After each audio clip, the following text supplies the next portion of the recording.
La face cachée d'Aurélien Tchouaméni, la hype Eden Hazard est de retour, et puis un point sur l'effectif madrilène, mais aussi sa valeur marchande, c'est la revue de presse de Real France. C'est parti.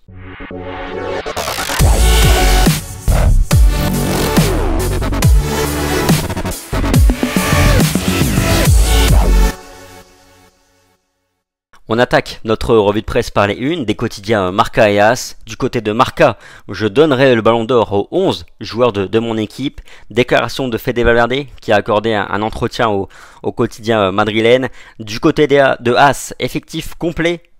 Le quotidien qui prend au mot Florentino Pérez lors de son passage dans El Chiringuito. Des recrues, nous sommes arrêtés, il n'y a plus de place, a dit le président madrilène. L'entretien de Fede Valverde dans les colonnes de Marca tout d'abord, avec quelques déclarations intéressantes. D'abord, il a évoqué son rôle et la différence de rôle qu'il a entre celui avec Madrid et avec celui avec la sélection. J'ai plus de liberté avec l'Uruguay, a déclaré l'Uruguayen. Il a également évoqué les points qu'il peut améliorer de son jeu et selon lui, il peut être plus décisif. J'ai cette confiance que je n'avais pas à 100% il y a quelques mois. Je me sens capable de contribuer à plus de buts, plus de passes décisives, à plus de succès de mon équipe, a déclaré le joueur du Real Madrid. Il est aussi revenu sur la finale de la Ligue des Champions, sur sa passion pour le club et pour les supporters qui lui portent un énorme amour. Et puis il a aussi évoqué l'arrivée d'Aurélien Tchouaméni. La retranscription complète de l'interview est disponible sur real-france.fr. Dans les pages de Marca, toujours, l'autre Tchouaméni, un perfectionniste fou de la NBA et de la diète, dit le quotidien Marca. J'ai relevé 5 choses sur Aurélien Tchouaméni. Premier point, celui qui vient concurrencer Casemiro au Real Madrid en tant que sentinelle, a démarré en tant qu'attaquant au football. Jusqu'à l'âge de 14-15 ans au Girondins de Bordeaux, Aurélien Tchouaméni jouait en tant qu'attaquant et puis progressivement il a reculé. D'abord il a joué numéro 10, puis relayeur et enfin il joue désormais en tant que sentinelle. Point numéro 2, Aurélien Tchouaméni est un talent très précoce. Il a été très tôt, très jeune, repéré par les Girondins de Bordeaux pour intégrer le centre de formation. Mais ses parents ont refusé, tout d'abord parce qu'ils préféraient que le football reste un amusement pour Aurélien Tchouaméni. Ce n'est qu'à l'âge de 11 ans finalement, à l'âge de 11 ans entre guillemets, qu'il a rejoint le centre de formation des Girondins de Bordeaux. Point numéro 3, en 2018, Aurélien Tchouaméni a obtenu son bac scientifique et la même année, il a fait ses débuts au niveau professionnel avec les Girondins de Bordeaux. Point numéro 4, Aurélien Tchouaméni est un très grand perfectionniste. Il prend extrêmement soin de son corps, il fait attention à sa diète et il regarde tous ses matchs, il les analyse, il les regarde en replay et puis il note les petites choses qui le dérangent pour mieux progresser et mieux se motiver au quotidien. Point numéro 5, pour conclure, c'est un très grand fan de NBA, un fan de Kobe Bryant, un fan de Michael Jordan, mais ses potes l'appellent également Young King, en référence à LeBron King James, mais vous pouvez aussi l'appeler Chouchou, comme l'appelaient ses proches quand il était un petit peu plus jeune.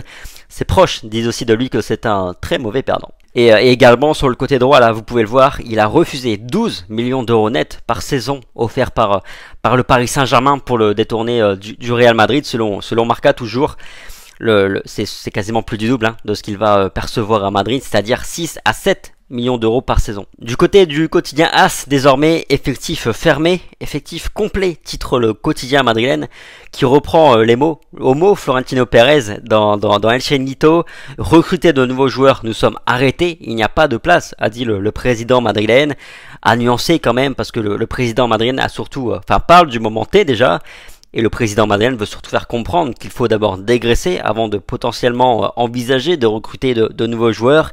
Mais effectivement, même si Marcelo, Isco et Gareth Bale sont partis et ont libéré 3 places, le Real Madrid peut déjà compter sur le retour de Odriozola, de Borja Mayoral, mais aussi à recruter déjà 2 joueurs, Tchouaméni et Rudiger. Luka Jovic et Mariano sont toujours là pour l'instant dans l'effectif, Marco Asensio aussi est toujours dans l'effectif.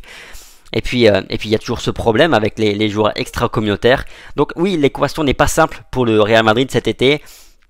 Et effectivement, il est probable qu'il n'y ait pas de nouveaux noms cet été à Madrid. Aussi, le Real Madrid compte sur Eden Hazard pour la saison prochaine. Le Belge qui dégage beaucoup de sensations positives depuis sa dernière opération, aussi bien avec Madrid qu'avec les Diables Rouges d'ailleurs. Mercredi soir, Florentino Pérez disait Hazard se sent mieux, Hazard se sent très enthousiaste pour la saison prochaine. Et je vous avoue que moi j'y crois, j'ai envie d'y croire au retour d'un bon Eden Hazard la saison prochaine. On parle pas forcément du prime d'Eden Hazard de Chelsea, mais un bon Eden Hazard déjà ce serait pas mal du tout pour ce Real Madrid. Le quotidien AS fait également un point sur les durées de contrat des joueurs du Real Madrid. Ce qu'on voit, c'est que Marco Asensio et Dani Ceballos sont les cas les plus urgents à traiter pour le Real Madrid. Deux contrats qui se terminent en juin 2023.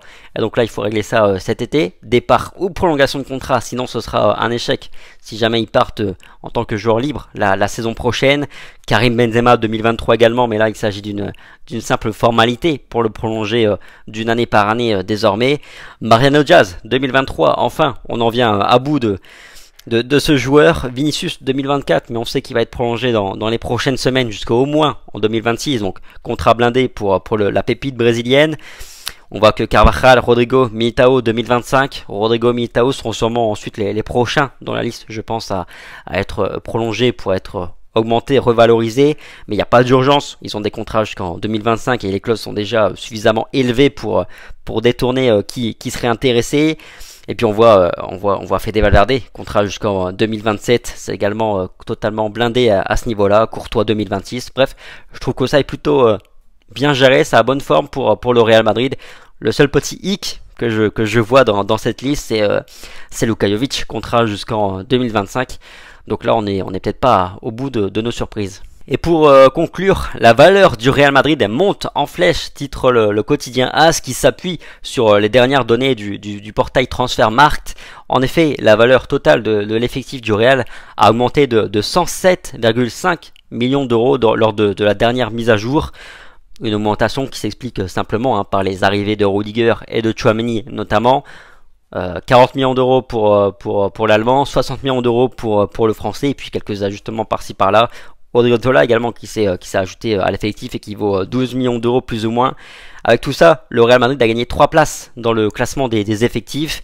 On est passé de la 6e à la 3e place devant le PSG et le Bayern. Mais derrière Liverpool et Manchester City, toujours de très loin derrière les deux clubs anglais. La valeur de Manchester City, de son effectif, est de quasiment 1,1 milliard d'euros. Liverpool, 964 millions d'euros. Le Real est à 857 millions d'euros sur la valeur totale de son effectif. A noter enfin que niveau joueur, Vinicius Junior est le joueur du Real Madrid qui a la plus forte valeur marchande selon Transfermarkt. 100 millions d'euros, c'est le 3e joueur du monde derrière Haaland et Kylian Mbappé. A noter quand même que la valeur du Brésilien va augmenter avec sa prochaine revalorisation et sa prolongation de contrat avec le Real Madrid, puisque ça fait partie des critères qui sont pris en compte. Autre dernière information, Fede Valverde est le 2e joueur de l'effectif, 70 millions d'euros pour l'Uruguayen. Voilà, c'était la revue de presse du jour de Real France. Prenez soin de vous, comme toujours, passez une bonne journée, un bon week-end, et puis on se dit à très vite. Allez, ciao!